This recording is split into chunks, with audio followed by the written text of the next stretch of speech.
બોટાદ ભાવનગર પોલીસમાં ફરજ બજાવતા અને હાલ સસ્પેન્ડ નયના બારૈયાએ કર્યો બોટાદમાં સુસાઇડનો પ્રયાસ. બોટાદની ખાનગી હોસ્પિટલમાં હાલ નયના બારૈયા આઈસીયુમાં સારવાર હેઠળ. હાલ બેભાન અવસ્થામાં સારવાર શરૂ. નયના બારૈયાના ભાઈ દ્વારા ડીવાયએસપી ભાવનગર રીમાબા ઝાલા પર ત્રાસ આપવાના લગાવ્યા આરોપ. છેલ્લા 3 મહિનાથી હેરાન કરતા હોય અને ખોટી ફરિયાદ કરી બદનામ કરતા હોય આ પગલું ભર્યું હોવાનું નયનાબેનના ભાઈ દ્વારા આપવામાં આવ્યું નિવેદન. રીમાબા ઝાલા સહિત અન્ય લોકો પર અમે ફરિયાદ કરીશું તેવું આપ્યું નિવેદન. રીમાબા ઝાલા સહિત તમામ વિરુદ્ધ કાયદાકીય કાર્યવાહી બાદ યોગ્ય તપાસ થાય તેવી પરિવારની માંગ. નયનાબેન નાનજીભાઈ બારિયા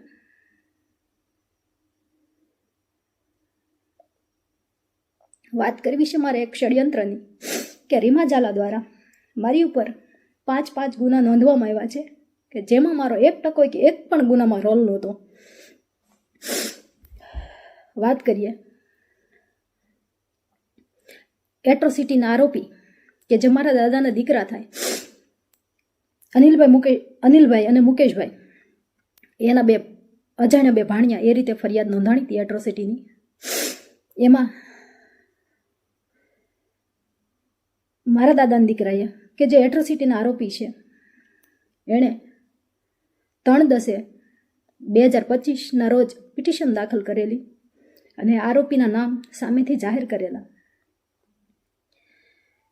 અક્ષય અને ચિરાગના નામ, અજાણ્યા જે 2 ભાણિયા હતા એના અક્ષય અને ચિરાગના 2 નામ જાહેર કરેલા. પછી પાર્થને 4 વાર નિવેદન લઈ જવા દેવામાં આવ્યો. પાર્થ જો આરોપી હોત તો એને તરત અટક કરી લેવો હતો ને, છતાં એને અટક કર્યો નહીં. 4 નિવેદન લઈ એને જવા દેવામાં આવ્યા. મારા દાદાના દીકરાએ 3/10 પિટિશન દાખલ કરી, એમાં આરોપીના નામ જાહેર કરી દીધા. છતાં 12/11ના રોજ પાર્થને અમારા ઘરેથી પકડીને આરોપી બનાવે છે. બનાવે એવો આખો છે કે જે દિવસે મારા ઘરેથી પાર્થની ધરપકડ થઈ એ દિવસે મારી માસીની દીકરીનો ભાણિયો એક્સપાયર થઈ ગયેલો હોય અને હું પીપરલા ગામે ગયેલી હતી. લૌકિક કામથી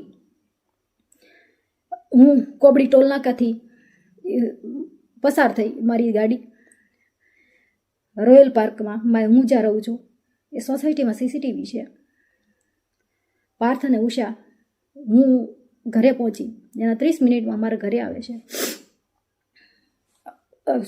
15 મિનિટમાં ઘરે આવે છે. હું 30 મિનિટ જ થઈ હતી પહોંચી અને ઘરે. પાછળ તરત પેરોલ ફરલો સ્કોડ આવે છે. મને કે તમારા ઘરની ઝડતી કરવી છે. ઘરની ઝડતી દરમિયાન એ લોકોએ ગેટેથી જ વિડીયો સ્ટાર્ટ કરી દીધો હતો ઉતારવાનો મારા ઘરનો. મને કે મેં કીધું જી સાહેબ મેં કરી લો ઘરની ઝડતી. પાર્થને મેં એને સોંપી દીધેલ. પછી મને કે તમારો મોબાઈલ લાવો. મોબાઈલ આપી દીધો. પછી મને કે હાલો તમે. એટલે મેં કીધું સાહેબ, મેં કીધું હું આરોપી થોડી છું. મેં કીધું હું આવું છું સાહેબ. મેં કીધું મારા ઘરે મરણ થઈ ગયું છે, હજી હું પહોંચી જ છું. અને મેં તમે પહોંચો ત્યાં હું આવું છું. તો નહીં અત્યારે ને અત્યારે કે અત્યારે જ આવો એમ. આ જ હાલતમાં ત્યારે મેં પ્લાઝો પહેરેલો, નાઇટ ડ્રેસમાં હતી.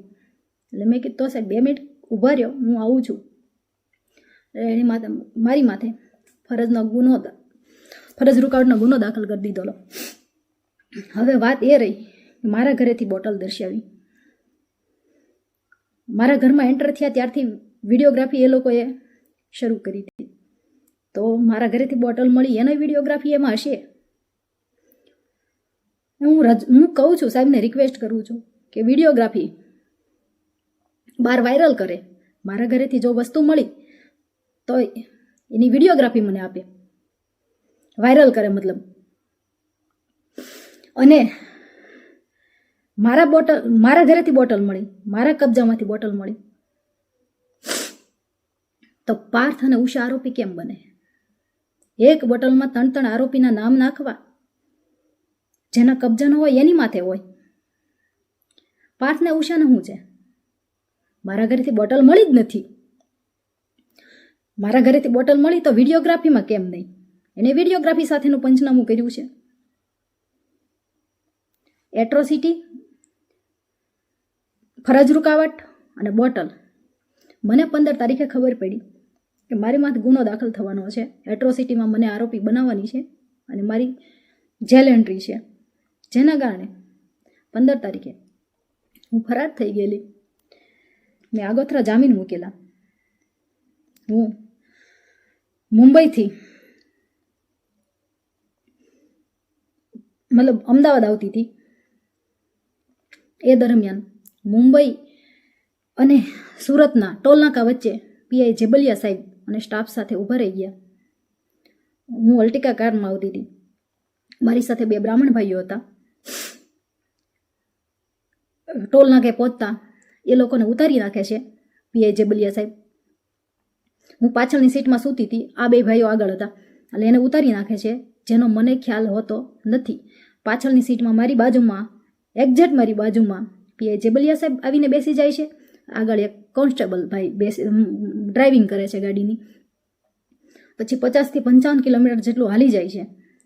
ત્યારે મારી આંખ ખુલે છે તો જોયું તો મારી બાજુમાં જેબલિયા સાહેબ. આગળ જોયું તો ડ્રાઈવર ભાઈ બદલાઈ ગયા હતા, ઓલા લોકો.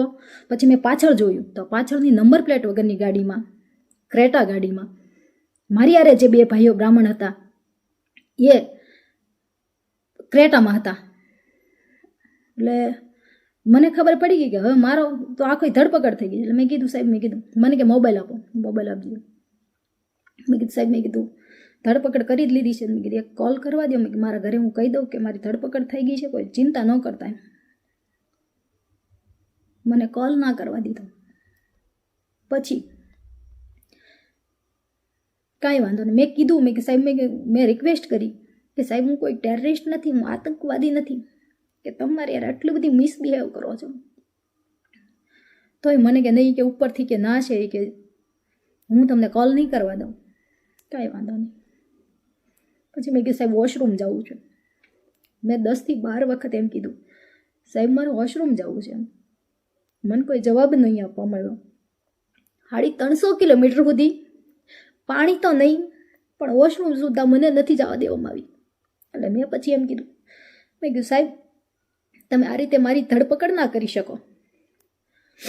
તમે મારું ધરપકડ નથી કરી, તમે મારું કિડનેપિંગ કર્યું છે. મહિલા પોલીસ કર્મચારી નહોતી. મેં કીધું હું આ બધું કોર્ટમાં કહીશ કે મારી યારે આવું તમે કર્યું છે. તમે મહિલા પોલીસ કર્મચારી વગર કર્યું છે ધરપકડ, અને નંબર પ્લેટ વગરની ગાડીથી કર્યું છે. અને ત્યારે મેં જોયું તો સૂર્યોદય નહોતો થયો, અંધારામાં ધરપકડ મારી કરી છે. કાંઈ વાંધો નહીં. પછી મને ભાવનગર થોડીક વાર હોય છે, 30-40 કિલોમીટરની વાર હોય છે. એટલે મહિલા પીએસઆઈ આવે છે અને મને એ ગાડીમાં, પોલીસની ગાડીમાં મને ટ્રાન્સફર કરે છે. કાંઈ વાંધો નહીં.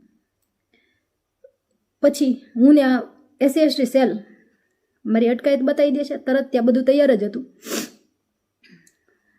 પછી મારી જેલ એન્ટ્રી 24/11ના રોજ જેલ એન્ટ્રી થાય છે. 3 ગુના ઓલરેડી નોંધાઈ ગયા. એટ્રોસિટી મદદગારી